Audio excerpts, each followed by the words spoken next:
If you ask most people why they garden, they might tell you it's about the plant and the flowers, the color, the fragrance, the beauty. But I've come to learn there's so much more, and that's what I'm going to be sharing in this week's tour that I invite you to come along with me into my garden.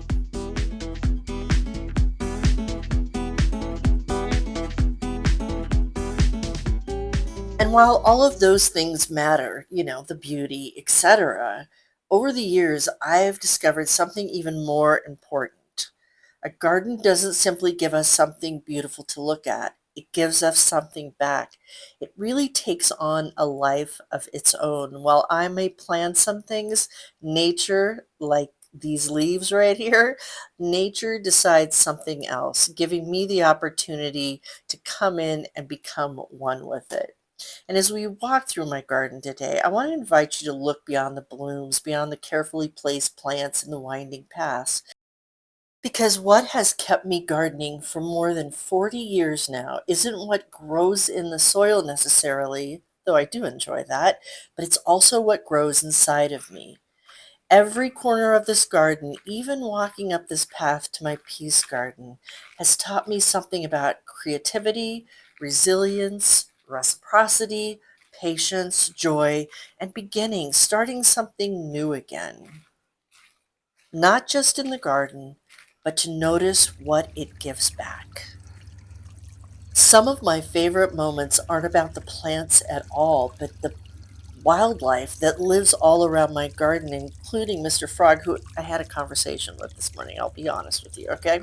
And the birds and the butterflies and the bees, they remind us that when we create beauty, we rarely are the only ones who benefit from it.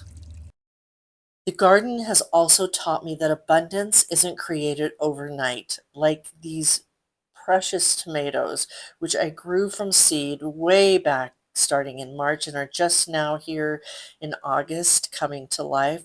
It's built through small moments of tending, watering, trusting, and showing up, even when nothing seems to be happening, or as I've showed in past weeks, you've got a bug that ends up coming into, like the flea beetle that I got in my tomatoes, and you work through it. It changes you, it shifts you, it helps you to feel really and truly one with the garden. And what I know to be true as well is that every flower, including my beloved zinnias here, bloom on its own timetable. None of them compare themselves to the ones beside them. They simply become exactly what they were created to be.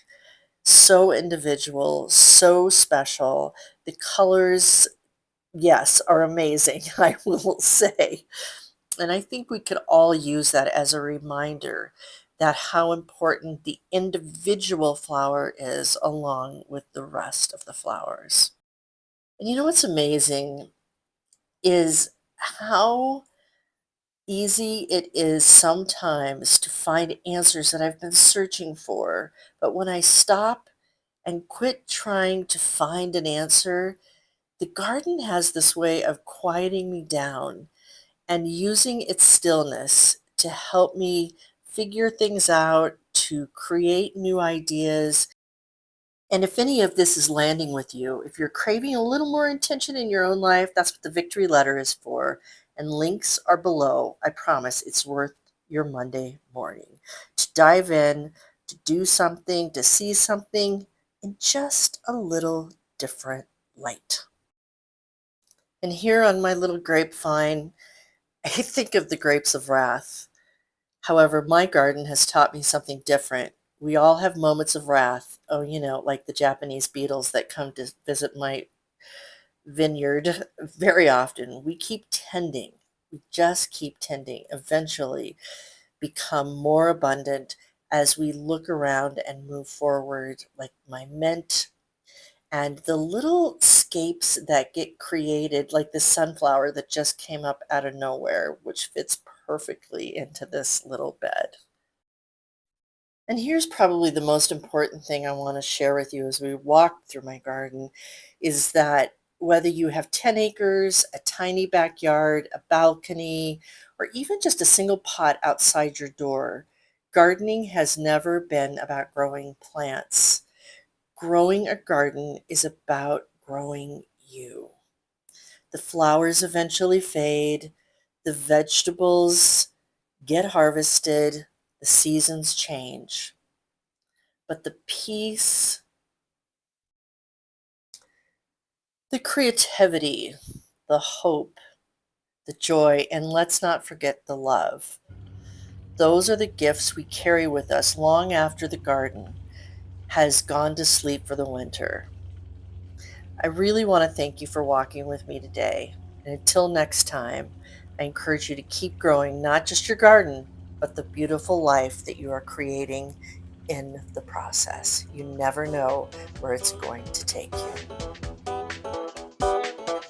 Thanks for growing with us, and we will see you next time. And in the meantime, be sure to like, comment, let us know what really resonated for you in this video, and then of course be sure to subscribe at no cost to you and be updated when we have new videos up